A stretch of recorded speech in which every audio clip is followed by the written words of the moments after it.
The house is too quiet. It's been 2 years since I lost my David, but the silence of a Tuesday morning still doesn't feel right. You never get used to the absence of footsteps in the hall or the rustle of the newspaper in the other chair. My life had settled into a new kind of rhythm since he'd been gone, a quiet one. My world had become smaller, centered on my son, Thomas, and our little church, St. Jude's. Those were my two pillars, my son, and the place David had loved so much. So, when the phone rang that morning, the sound of it just about made me jump out of my skin. I'd been stirring a cup of coffee. I didn't really want just staring out the kitchen window at the bird feeder. I dried my hands and picked up the receiver. St. Jude's Rectory. The little screen said, "That was odd. Father Michael usually just called from his cell phone if he needed something." "Hello," I said. "Margaret? Oh, thank goodness I caught you." I knew his voice better than I knew my own. Almost. He'd been David's friend since before we were even married. He'd held my hand at the funeral. He was a comfort. But this wasn't the Father Michael I knew. His voice was tight, strained. He sounded old, and he'd never sounded old before. "Father? What is it? Are you all right?" I'm fine, he said, but he was rushing his words, tripping over them. "Listen, Margaret, I need to ask you to do something for me. I need you to come down to the rectory. Right now. Can you do that?" My hand tightened on the receiver. The first awful thought that always jumps into a mother's heart. Right now? Is something wrong? Is it Thomas? Is he? No, heavens no, he interrupted. Thomas is fine, as far as I know. It's not that. It's, Margaret, it's something I can't discuss over the phone. I just need you to come here, as soon as you can. A cold feeling started in my stomach. This was more than a church bake sale. "Father Michael, you're scaring me." He was quiet for a second, and I could hear him take a long, shaky breath. "I know. I'm sorry. I truly am. Margaret, it's about the wedding." I just went blank. "The wedding? Father, what wedding?" "Thomas and Isabel's wedding." I looked at the calendar on the wall, as if it would help me make sense of it. "Father, that was 6 months ago. What about it? Is there a problem with the pictures?" "No, it's about the donation, Margaret." My breath caught. The $25,000 you gave to the Future Generations Fund. $25,000. It was a lot of money. Most of what David had left me, truth be told. But it was for the church, for Thomas and Isabel's new life. A blessing.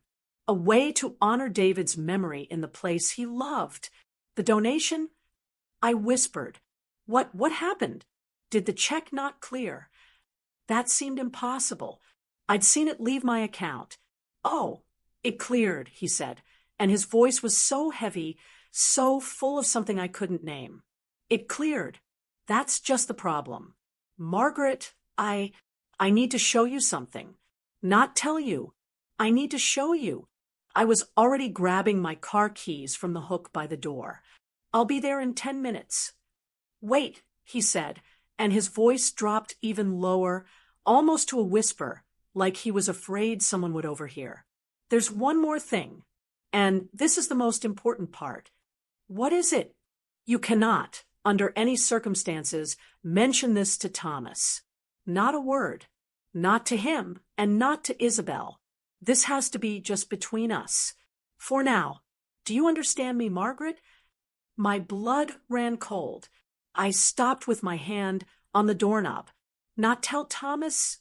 "Father, what are you talking about? He's my son. It was his wedding."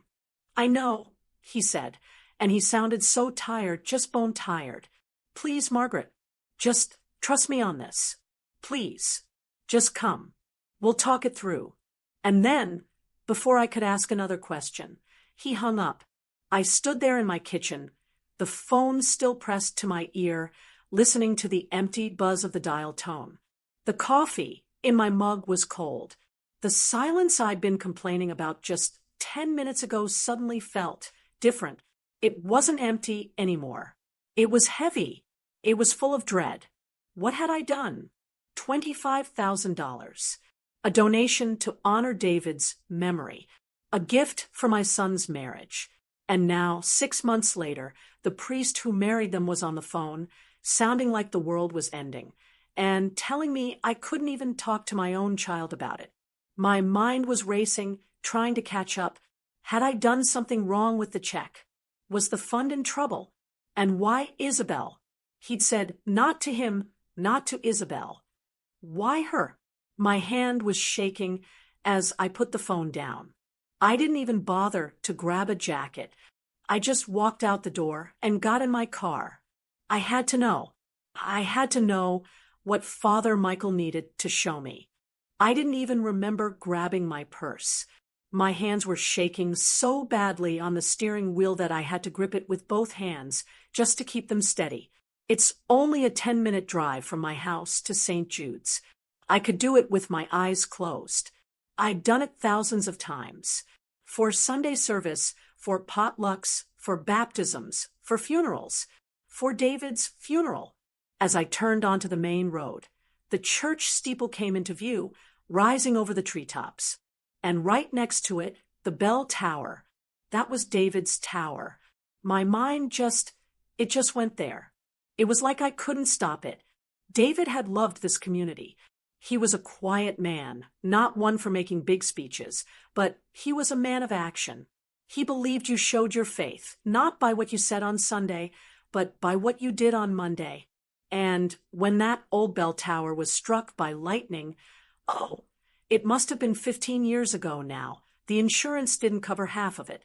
The committee was wringing its hands, talking about budget cuts, and maybe it just can't be rebuilt.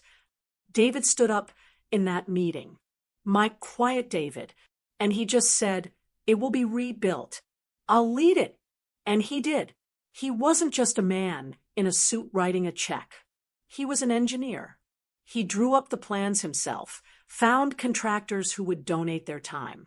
I remember bringing him sandwiches and coffee, and he'd be up on the scaffolding himself, dust in his hair, arguing with a stone mason about the right way to set a joint. He poured his heart into that tower. When it was finished, and that bell rang out for the first time on Christmas Eve, he just squeezed my hand. He didn't have to say anything. That tower was his promise to this community. It was his integrity, built of stone and mortar. He and Father Michael had been friends for forever. David used to tease him, calling him Michael when no one else was around. Michael, he'd say, you handle the souls, I'll handle the leaky roof in the parish hall. They were a team. Father Michael had been over at our house for dinner more times than I could count. He'd held Thomas when he was just a few hours old, right in the hospital. He'd baptized him in that same marble font that David's parents had been baptized in. He was family, and that's why my heart was pounding so hard it hurt. Father Michael wasn't a man for drama. He was the calm in the storm. For him to sound like he did on the phone, scared, secretive, and telling me to hide things from my own son, it was wrong. It was all wrong. When David passed, it felt like the whole town was holding me up. And Father Michael, he was my rock. He helped me sort through the paperwork. He'd just sit with me in the kitchen when the silence got too loud. I felt like, I don't know, like I had to carry that torch for David. I had to be the one to keep his legacy going, to keep supporting the place he loved. So when Thomas told me he and Isabel wanted to get married at St. Jude's, I cried. It felt so right. It felt like a circle closing. My son, baptized here, was getting married here. David would have been so proud. And that donation, the $25,000, it was a lot of money. It was most of what David had left me. But what was I saving it for? I wanted to give it. I wanted to bless their marriage. And I wanted to bless the church at the same time. The Future Generations Fund seemed perfect. It was a way for David's legacy to touch his son's future. It was David's blessing on their marriage, even though he couldn't be there to give it himself. It was everything. It was my way of saying, we are still here. This family is still strong. I thought it was the most perfect, fitting tribute I could possibly make. I was so happy when I wrote that check. I felt such peace. But now, pulling into the church parking lot, that peace was gone. The lot was empty. It was just my car and Father Michael's little blue sedan parked near the side door of the rectory. I sat there for a minute, just looking at the building. The red brick, the white trim, the bell tower standing tall against the gray morning sky. David's tower. What could be so wrong with that money? That it would make Father Michael sound like a stranger? That it would make him tell me to lie to my son? My mind was a blank. I couldn't imagine a single scenario. All I felt was this cold, sick dread. I'd given that money in David's name. If something had happened, if it had been stolen or lost or something, it wasn't just about the money. It would be like letting David down all over again. I finally took a deep breath, opened the car door, and walked toward the rectory. My shoes crunched on the gravel path. Every step felt heavy. I felt like I was walking toward a cliff, and I was terrified I was about to be shown what was at the bottom. That walk from the car to the rectory door felt like a mile. My stomach was in knots. How had it come to this? This secret meeting, this fear? My mind kept flashing back, trying to find a piece that made sense. It kept landing on Isabel. I remember the first time Thomas brought her over. He'd been so happy, so in love. And she was lovely, polite. She said all the right things. Your home is beautiful, Margaret. Thomas has told me so much about you. I'm so sorry about your husband. But as I sat with her in my own living room, I had this feeling, that little itch in the back of your mind. A mother's intuition, I suppose. She was very polished. Her nails were perfect. Her clothes looked expensive. And her eyes were busy. When she looked around my living room, the one David and I had put together over 40 years, her eyes weren't warm. They were assessing, taking inventory. She'd smile at me, but her smile didn't quite reach her eyes. I told myself to stop it.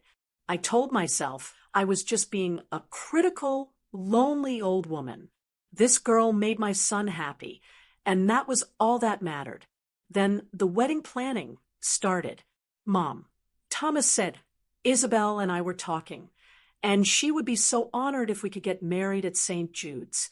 Well, I just burst into tears. I hugged them both. Honored. I said, "Oh, Thomas, that would have meant the world to your father." Isabel put her hand on my arm. "It's all about family, Margaret," she said, her voice so smooth. "We want to honor David's memory. It's the only place that feels right." I was so touched. All those little doubts I'd had about her, they melted away. I thought I was wrong. She gets it. She understands what's important. And then the preparations really began. Suddenly, it wasn't just about a ceremony. It was about a production. I'd offered to help, maybe get the ladies from the church guild to help with the flowers. Isabel just gave me that tight little smile. "That's so sweet, Margaret, but I have a very specific vision. We're flying in orchids. They're just so much more elegant. Orchids, flown in, for our little church." Then it was the reception. I'd assumed we'd use the parish hall, just like David, and I had. "Oh, no," she laughed like it was a silly joke. "The hall is quaint, but we've booked the grand ballroom at the country club. The chandeliers there are just, well, you'll see." With every decision, it got bigger, more expensive. A designer dress, I'd never heard of that cost more than my first car. A string quartet, ice sculptures. I tried to talk to Thomas, gently, Son, it's a lot. Your father and I just had cake and punch in the hall. He just looked tired. I know, Mom, but this is what Isabel wants. It's her day. Let's just make her happy. And so I did. I kept my mouth shut. I told myself I was old-fashioned. I told myself this is just how young people do things now. I didn't want to be the difficult mother-in-law. I wanted my son to be happy. But that unease, it was back. This feeling that it wasn't about love or family or even David's memory. It felt like it was about a show, about appearance. I was feeling so conflicted. I hated this feeling. I wanted to be happy for them. I truly did. That's when I had the idea for the donation. I felt like I needed to do something to make this right, to ground this big, shiny, expensive wedding in something real, something that mattered. I wanted to tie it all back to David, back to the meaning of the church. So, I invited them to dinner. I made David's favorite pot roast. I've been thinking, I said, my hands folded on the table. I want to give you your wedding gift. And I want to do it in a way that honors your father, Thomas. Thomas looked up, interested. Isabel was watching me, her eyes bright. I want to make a donation in your names, I said, to the church, to the Future Generations Fund.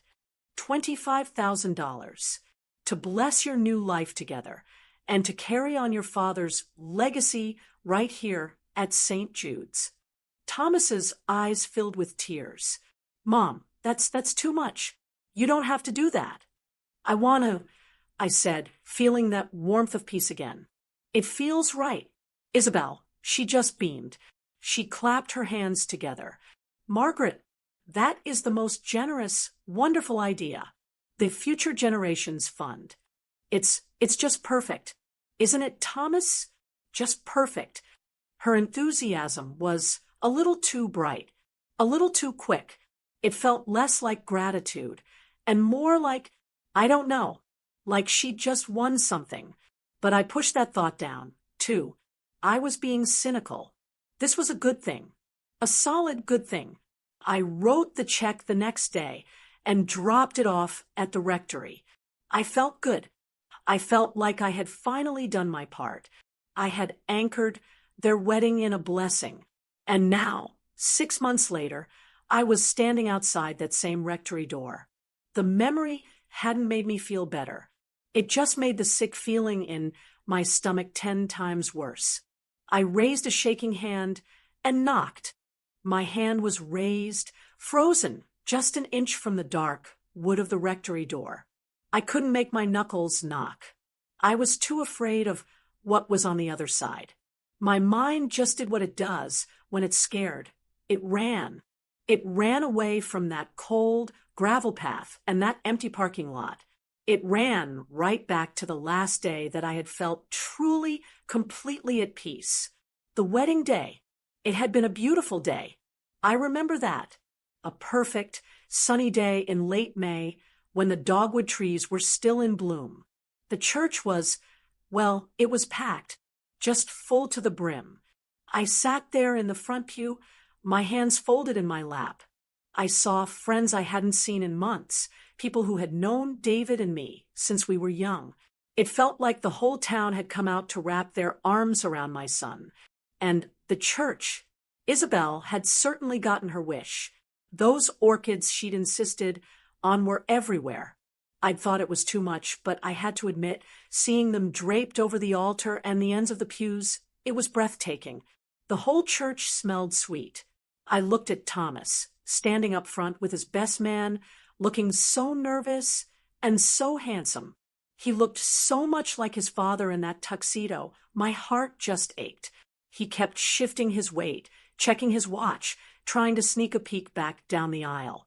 Then the music swelled, that big organ that David had helped restore. And the doors opened. And there was Isabel.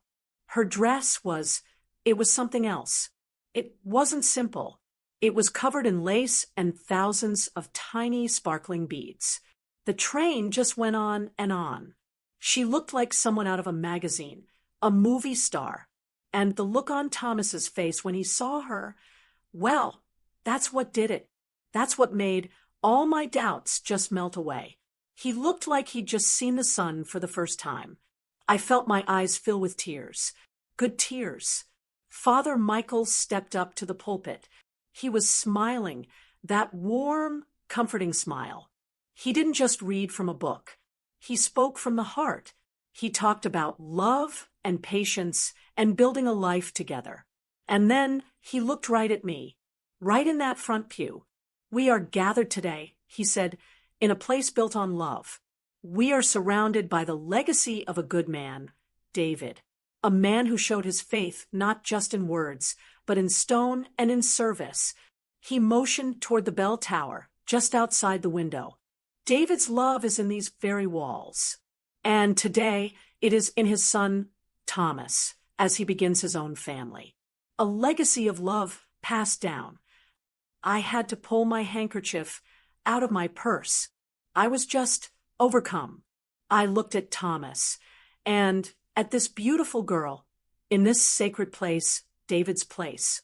And I felt it, a profound, deep sense of peace. I did the right thing, I thought. All that worry about the cost, the extravagance, it didn't matter. This was right. The donation, the wedding, all of it. It was a blessing. I had honored my husband. I had done right by my son. Then it was time for the vows. Thomas went first. His voice was thick, cracking with emotion. He held her hands and looked right into her eyes. "Thomas," he started, and you could just feel it. You could feel the promise he was making. It was real. It was heavy. Then it was Isabel's turn. She started, "Isabel, take you, Thomas." Her voice was perfect, clear as a bell, not a waver in it. And then, just for a second, I saw it. Her eyes, they flickered. They moved from Thomas's face, just for a split second, over his shoulder, to the photographer, who was moving in the aisle, trying to get a better angle. And she smiled. It wasn't a smile for Thomas. It was a smile for the camera. Her voice never faltered. To have and to hold. But her gaze was it was somewhere else.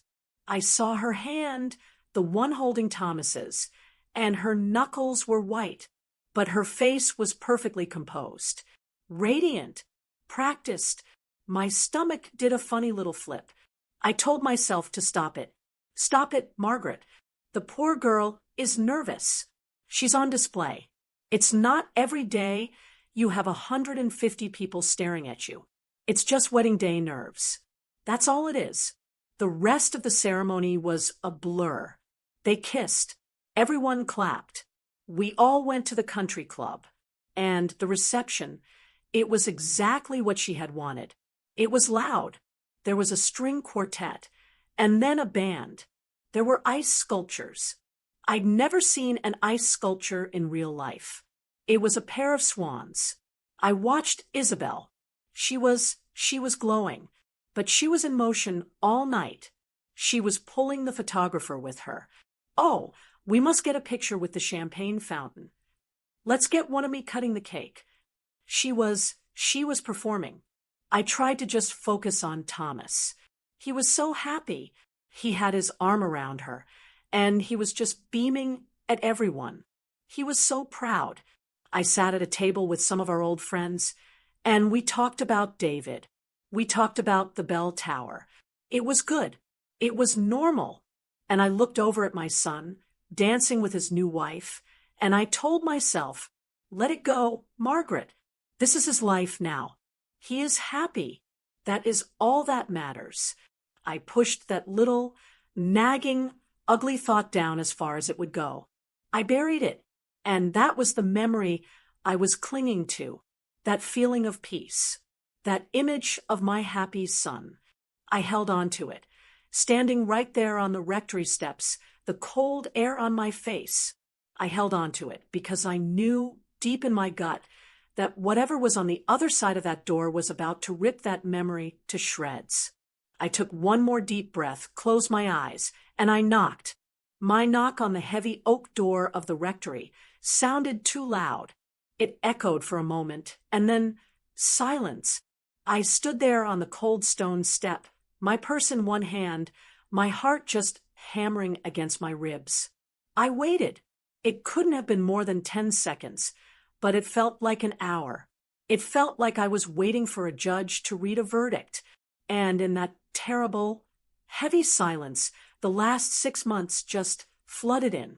It was like my mind was trying to find the answer before the door even opened. All the little doubts I'd buried on the wedding day. All the tiny, sharp-edged feelings that I told myself were just me being a lonely old woman. After the wedding, after they got back from their honeymoon in, where was it?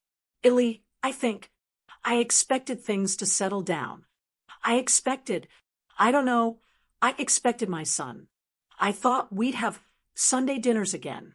I thought I'd have a daughter. Instead, the house just stayed quiet. I remember calling Thomas that first week. "Hey, Mom," he'd said, his voice bright but distant. "We're just so busy, unpacking, and work is just crazy. And Isabel is starting on redecorating the apartment." "Of course, dear," I'd said. "Just call me when you have a minute." But he didn't. A week went by. I called again. "Oh, Mom, shoot, I was just about to call you. We're buried in thank you notes." The weekly calls I'd always had with my son became every 2 weeks. And then I realized I was the only one calling. "Are you two coming for Sunday dinner?" I'd ask. "I was going to make your father's pot roast."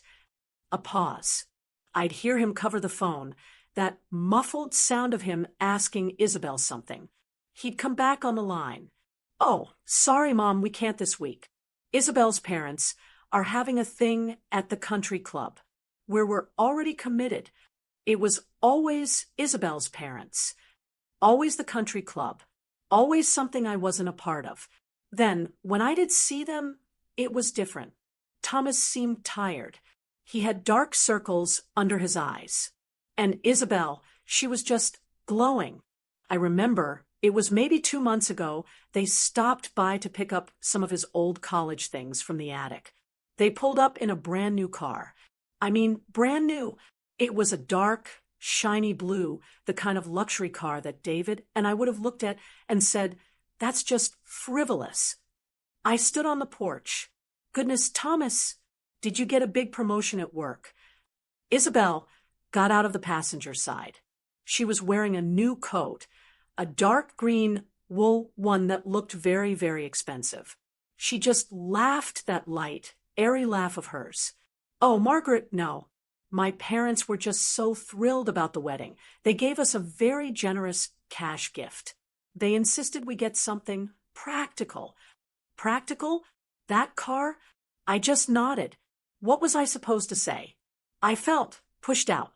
It wasn't one big dramatic thing. It was 1,000 little cuts. It was the way they'd talk about restaurants I'd never heard of or people I didn't know. The way Isabel would answer a question I'd asked Thomas. "Oh, he doesn't like that anymore," she'd say. He'd just nod, looking at his plate. Then, the watch. I saw it on Thomas's wrist one night. It was gold. Heavy. He saw me looking at it, and he pulled his cuff down over it, almost like he was ashamed. "Isabel is doing so well with her consulting," he'd said, his voice quiet. She's a real powerhouse." I never did find out what exactly she consulted on. But the worst of it, the part that still makes my chest feel cold, was the anniversary. David's anniversary. The second one. The first one, last year, Thomas and I had gone to the cemetery together with flowers. We'd gone to Sal's, our old favorite restaurant, and we told stories about his dad. It was hard, but we were together. This year, I called him a week before. "Thomas," I said, "I'm going to make a reservation at Sal's for Friday. For your dad's." He cut me off. "Oh, Mom. Shoot. Friday? This Friday? Oh, that's just not good. Isabel and we have non-refundable tickets. We're flying to, I think it's Aruba, some resort. We just can't get out of it.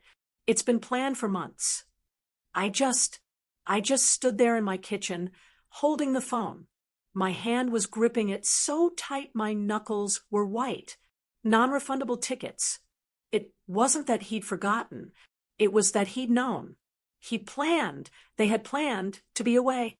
I, I had to clear my throat. I see. Well, you two have a good time. Send me a postcard. I hung up the phone. And I didn't cry. I was too, I was too cold. I felt a numbness, a feeling that I hadn't just lost my husband. I was losing my son. That was 3 weeks ago. I'd gone to the cemetery alone.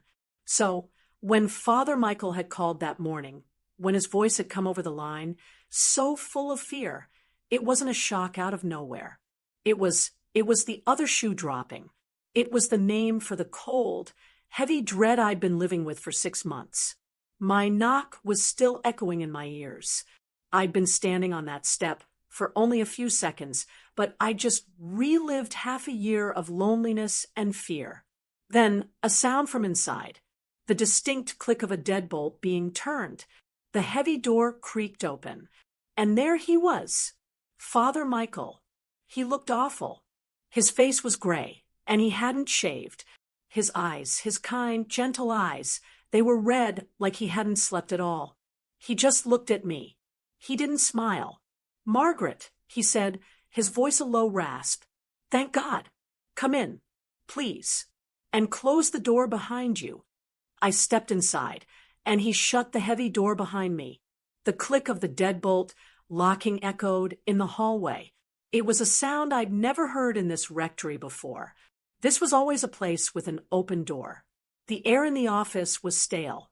It smelled like cold coffee.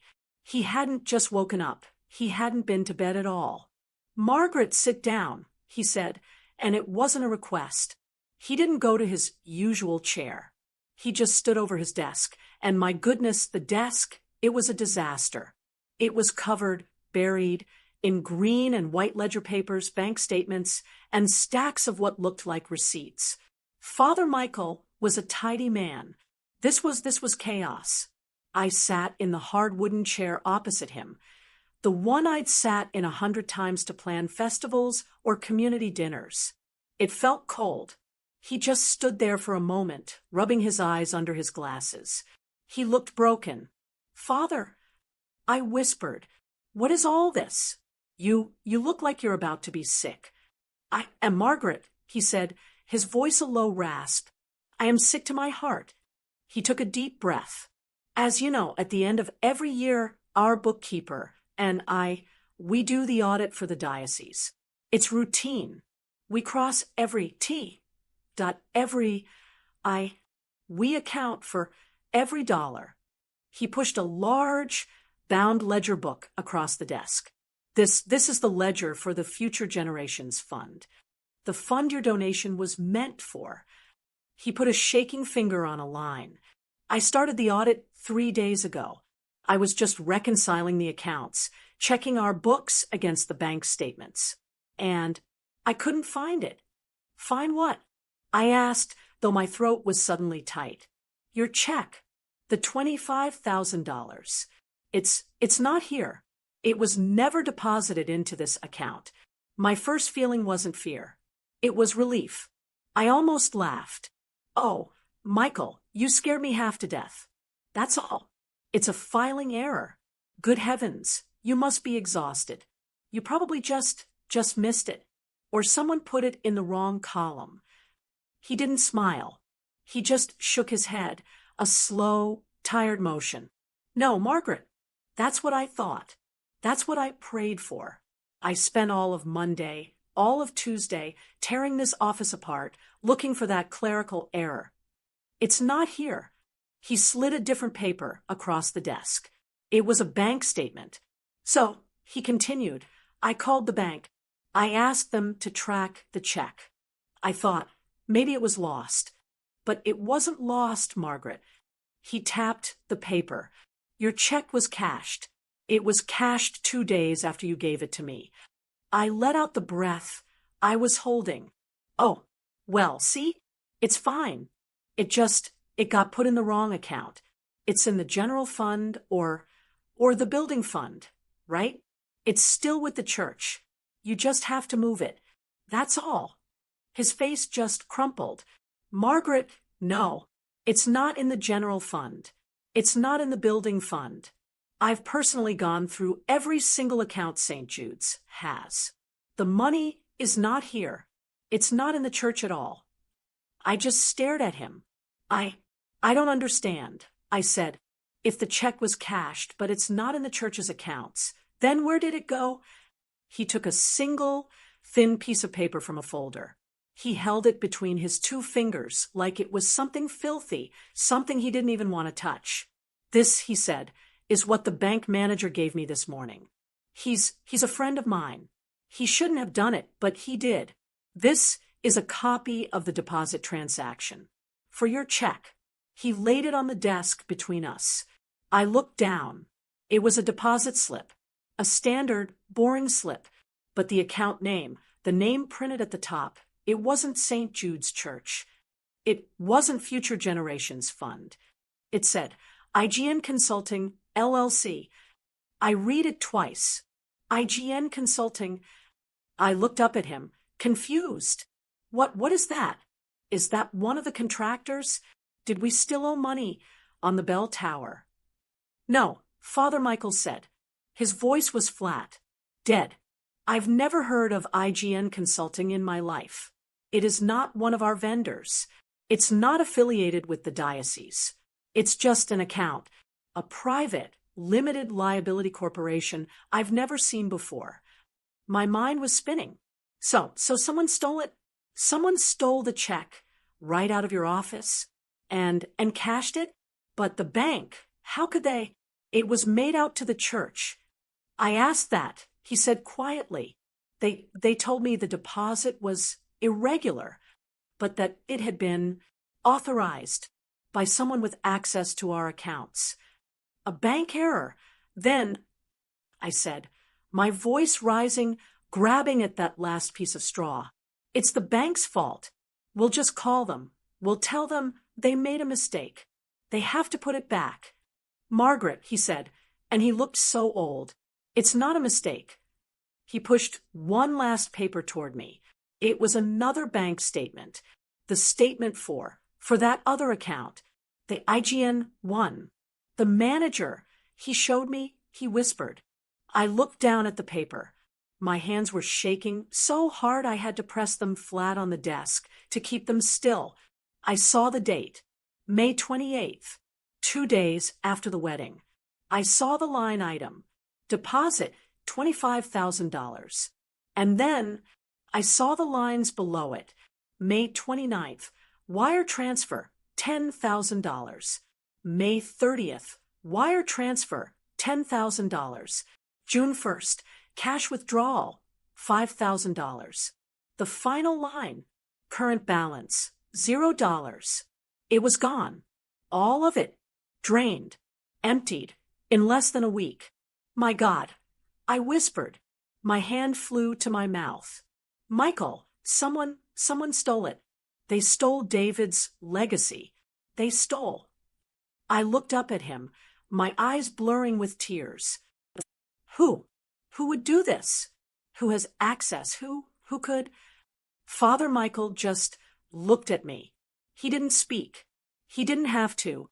He just held my gaze, and his kind, familiar eyes were full of a terrible, terrible, pitying knowledge. And in that awful, knowing silence, my heart just stopped. My mind flashed to a shiny new car, to a heavy gold watch, to designer coats, to non-refundable tickets, to Aruba. Oh, no, I breathed. No, Michael, please, no. He just nodded once, a tiny, jerky motion. I think so, Margaret. I think it was Isabel. No, the word just fell out of my mouth, flat and dead. No, Michael, please. You're wrong. It can't be. I stood up from the hard chair, my legs shaking. I started to pace the small, cluttered office. It's a mistake. It has to be. Isabel. Our Isabel, she's flighty, yes. And she likes nice things. But this, stealing from a church? No. It's a coincidence. It must be. Someone stole her identity. That's it. They used her name. I was grabbing at anything, any branch, any twig, to stop myself from falling into that dark place I was dangling over. Father Michael just watched me, his face a mask of pity. Margaret, please, sit down. No, I said, my voice rising. I won't sit down. You're telling me my daughter-in-law is a criminal, that she... I couldn't even say it. Margaret, he said, and his voice was so firm, so sad, it cut right through my panic. I prayed you were right. I've been up for 48 hours trying to find another answer. I've been trying to find a way that this IGN consulting isn't her. There is no other answer. I stopped pacing. I just stared at him. How do you know? It's just letters. It could be anyone. That's what I thought, he said, his voice heavy. At first, I thought, what is this company? So I did a search, a public records search. IGN Consulting, LLC. It was registered 8 months ago. I just looked at him, confused. Margaret, he said, 8 months ago was 2 weeks before Thomas and Isabel announced their engagement. I felt the blood drain from my face. I had to grab the back of the chair to steady myself. A shell company. She set it up. Before she even had a ring. And that, he said, is not even the worst of it. He turned back to the mess on his desk. He pulled out a different, older-looking binder. This is what's kept me awake. This is what made me sick. He opened it. It was our old volunteer log. Do you remember, he said, right after they got engaged? Isabel was so eager. She said she wanted to help in the office, to get to know the community, to be a part of David's legacy.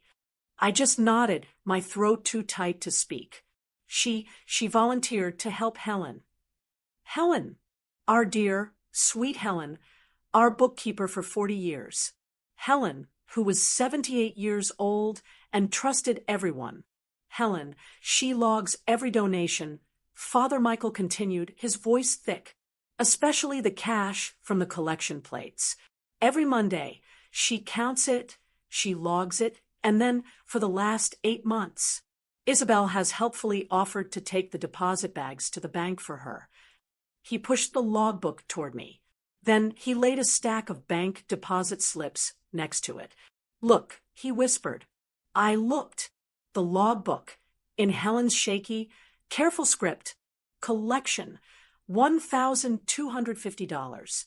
And the bank slip from that same day, deposit $950. The next week, log $980. Deposit $780. Week after week, $100 here, $200 there, $50, the cash. I whispered, the money from the plate, from old women like me, from families. She was skimming. Every week, he said, his voice hard. A little bit, not enough to raise a red flag, just a slow, steady drain. I just thought donations were down. I thought it was the economy. I never thought to check, to doubt. Not her. I sank back into the chair. My legs just gave out. So the wedding, I said, the pieces all falling into place. A horrible, ugly picture. All that insistence on St. Jude's. It wasn't to honor David. It was to get in, to get access. It was the perfect cover, he said, his eyes closed. She was here. She was trusted. She knew our systems. She knew Helen was slowing down. She bled us dry for months. And then you came. My head snapped up. You, Margaret, he said, and his voice was so full of pain. You, with your beautiful, generous heart, you came with a check for $25,000. It wasn't a little skimming anymore. It was the jackpot. She knew it was coming. She was waiting for it. All the air left my lungs. The orchids, the designer dress, the brand new car, the watch, the trip to Aruba, the money from the plates. That was her salary, I said, my voice dead. And my check was the bonus. It paid for the wedding. It paid for everything. I looked at the statements. The IGN account. She didn't even wait. She drained it in 3 days. So, I said, my voice hardening, a cold, hard anger replacing the shock. What do? We call the police. Right now. We call them. We show them this. We have her arrested. Father Michael let out a long, ragged sigh. He looked defeated. I did, Margaret. I called Detective Miller. He's an old friend. He came by late last night. He looked at all of this. And I demanded, when are they picking her up? He can't, he said. He said it's circumstantial. He said it's Helen's word against Isabel's. She'll say Helen is confused, forgetful. She'll say the cash was lost and the check. He couldn't look me in the eye. The check. Margaret, the bank told him it was irregular, but she'll say you authorized it, that it was a gift, that you knew she was managing the money. That is a lie. I shouted, slamming my hand on the desk. I know, he yelled back, just as loud, his own frustration finally boiling over. I know it's a lie, but Miller said, it's your word against hers. She's his wife. He's her son. He said, a DA will look at this and see a messy family squabble over money. He said, a jury will be confused. He said, we need more, Michael. We need a confession. We need Thomas to testify against his wife. The room went silent. Thomas, testify against his wife. He said he can't move. Not yet. Father Michael whispered, all the anger gone. He said he's sorry. He took all the papers, the bank statements, the deposit slips, the copy of my check, that awful IGN ledger. He stacked them together. Neatly, he slid the pile across the desk until it was right in front of me. The bank manager, he gave me all of this. He broke every rule in the book to get it for me. He did it for David.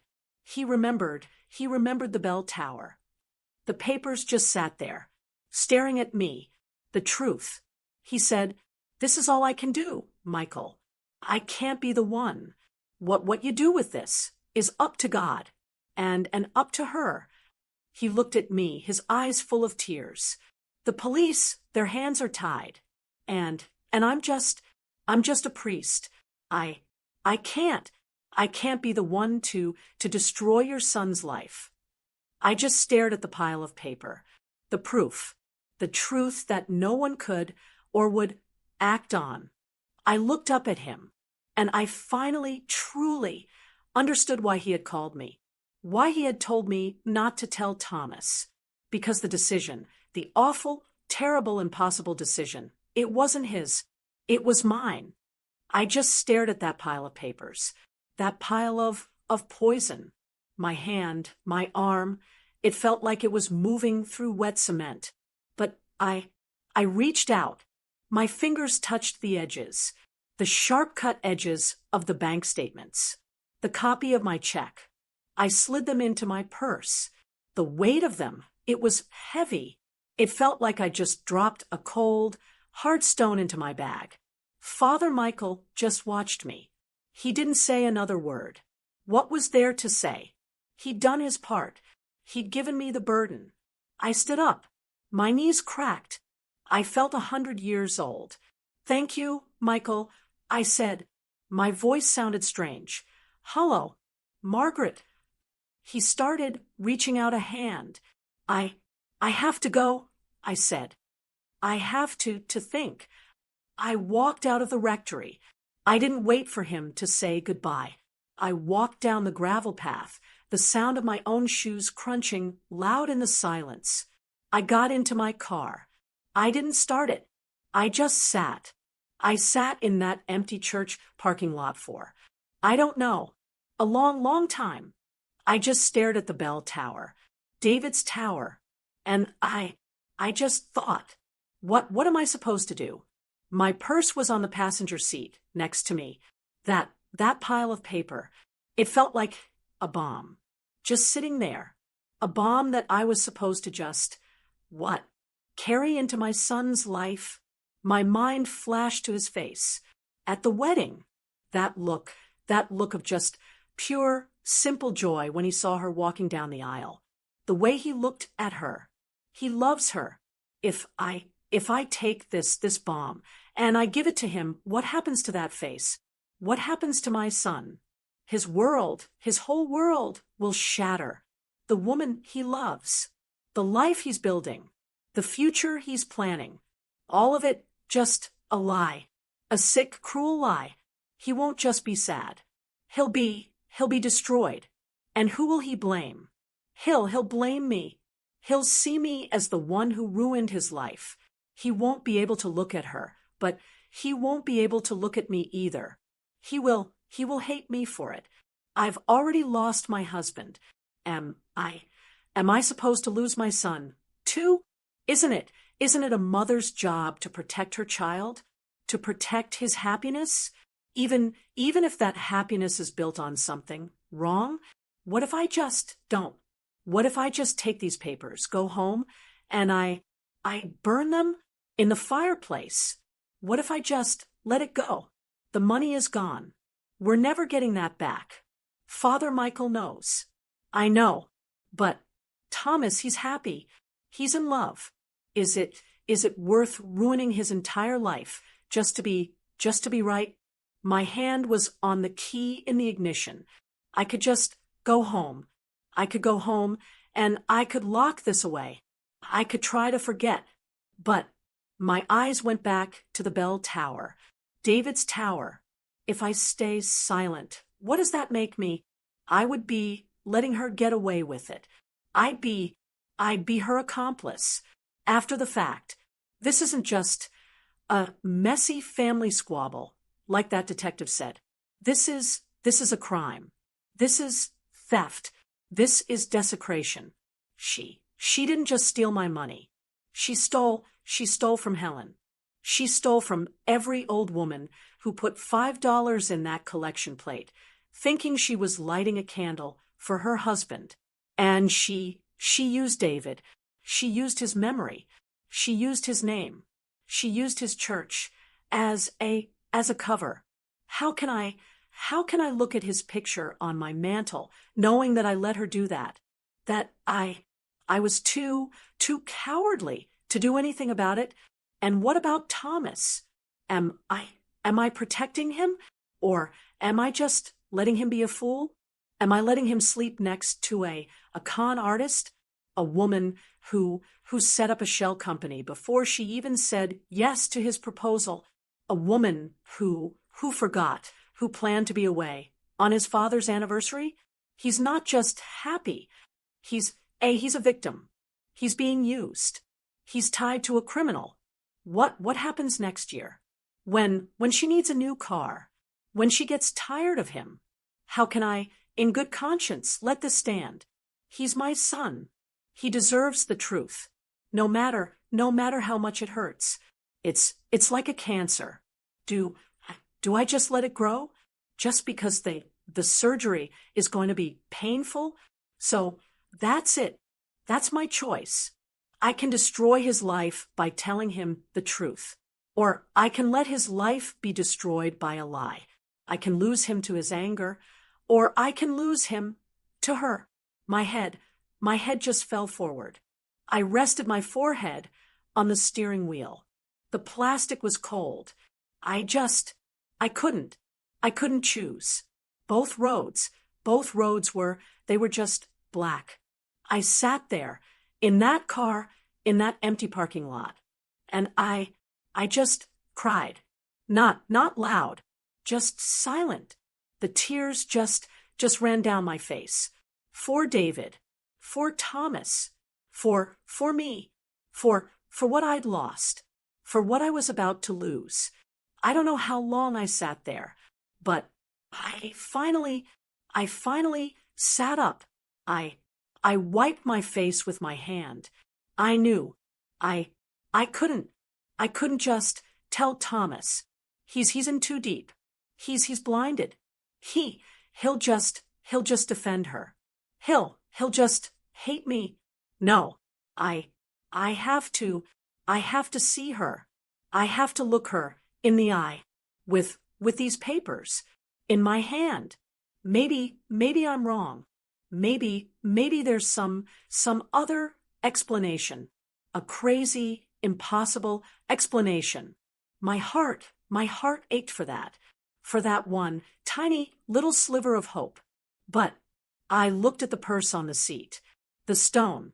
If I'm not wrong, she has to know that I know. The game, the show, it's over. My hand, it wasn't shaking anymore. It was cold, but it was steady. I put the key in the ignition. I turned it.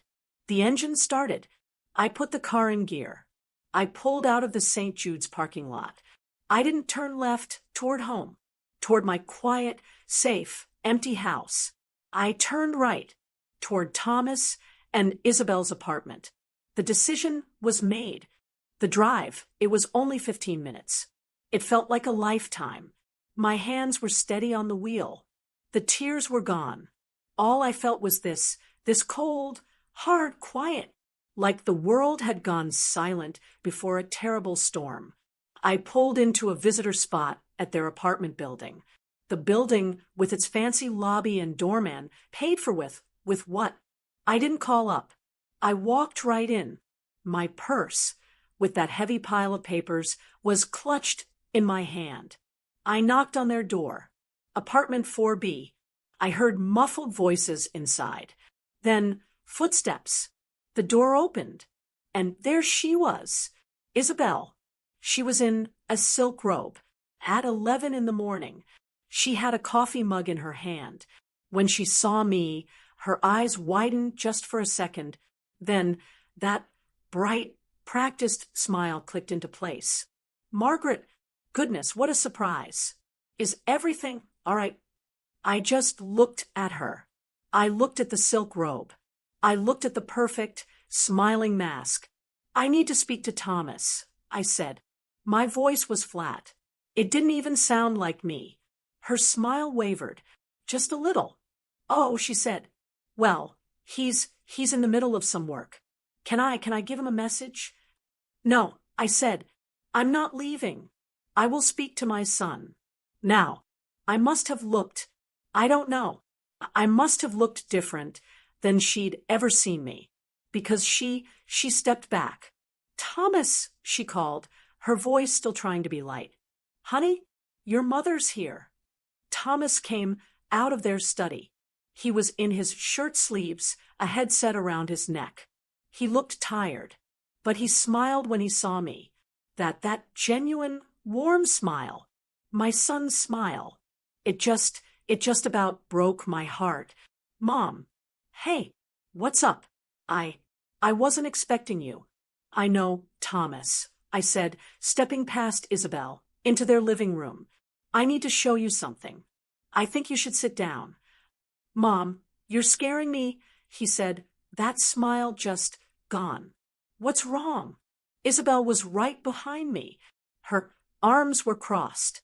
That polite mask was gone. Her face was just hard. Is there a problem, Margaret? I turned to my son. I couldn't look at her. Thomas, I said, I was with Father Michael this morning.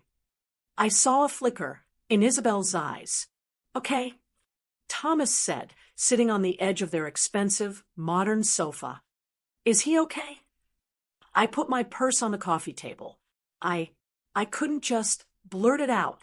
Thomas, I said, my voice shaking just a little. Do you remember the donation? The $25,000 for the Future Generations Fund. Yeah, of course, he said. Mom, that was so generous. Thomas, I said. I pulled the papers out. I laid them on the table. The ledger, the statement. It never went to the fund. He just stared at the papers. What? Mom, what are you talking about? It's a bank error. Or, it's not an error, Thomas. I laid the other paper down. The IGN Consulting LLC statement. The one that showed the deposit. The one that showed the zero balance. I don't understand, he said, picking it up. What is? IGN Consulting? Isabel, she finally spoke. Her voice, it was cold as ice. Margaret, what are you doing? What are you implying? I finally looked right at her. I'm not implying anything. I'm asking. Ask her, Thomas. Ask your wife what IGN Consulting is. Ask her why she set up a shell company 2 weeks before you even got engaged. Thomas's head, it just snapped toward her. His face, it was just white. Isabel, what is she talking about? She's a confused old woman. Isabel spat. She's just jealous. She's trying to cause trouble. Thomas, you can't listen to this. Am I Thomas? I said, and my voice was so quiet. Am I confused? I laid the last papers down. The church logbook, the deposit slips. Is this confused? Or is this the cash she was skimming from the collection plate every Monday for 8 months while she was volunteering to help Helen? Thomas just stared. He looked at the logbook. He looked at the deposit slips. He looked at the car keys on their hall table, the keys to that brand new, practical car. He looked back at his wife. His face, it was just blank with a horror I'd never seen. Isabel, he whispered, tell me this isn't true. Tell my mother she's lying. Tell her to get out. Isabel just stared at him, that hard, cold stare. And then her face just twisted. It was for us, Thomas, she finally said, her voice sharp. For our future. That old church, they don't even need that money. It was just sitting there. I was just making it work for us. For our life. Thomas, he didn't yell. He didn't do anything. He just made a sound from deep in his chest, a sound of something just breaking. He just fell back onto the sofa, and he put his head in his hands. And he just sobbed. That was 3 months ago. The fallout, it was everything I feared. It was devastating. Isabel, she's facing legal consequences. With Thomas's testimony and the bank managers and poor, heartbroken Helen's, the detective finally had what he needed. Our little church, our community, it was a scandal. People were horrified. My perfect, beautiful dream of David's legacy, it was just gone, shattered, smeared in the mud. Our family name, it was a scandal. It wasn't just the money. It was the trust, the loss of that beautiful idea. It was all a lie. My son's marriage, just a performance, a lie. And Thomas, he didn't speak to me for 6 weeks. 6 long, agonizing weeks. I'd call. He wouldn't answer. I thought I'd lost him, just like I'd known I would. Then last Tuesday, my doorbell rang. It was him, standing on my porch. He looked thin. He'd lost weight. He looked so much older. He just stood there for a minute. Mom, he said. His voice was rough, and he just fell into my arms. He hugged me. He just held on to me right there on the front porch. Like he was a little boy again. I'm so sorry, Mom, he whispered, his voice cracking. I, I, I should have seen it. I should have. I'm just so sorry. The divorce papers are filed, he said, pulling back. It's over. He looked me in the eyes. His eyes, they were his father's eyes. It's the hardest thing I've ever gone through, he said, but thank you. I just looked at him. Thank you for telling me the truth. Thank you for saving me. And I just held my son. It's not fixed. Our bond. It's strained. It's raw. It's broken in some places. But we're rebuilding. The illusion, the perfect, shiny illusion I'd wanted so badly, it's gone. But what's left, it's real. My husband's true legacy wasn't just a bell tower. It wasn't just a donation. His legacy, it was integrity. It was truth, no matter how painful. And that is what we are slowly, painstakingly rebuilding. My choice, it split my family apart. It tore my son's life apart, but it also saved him from a lie.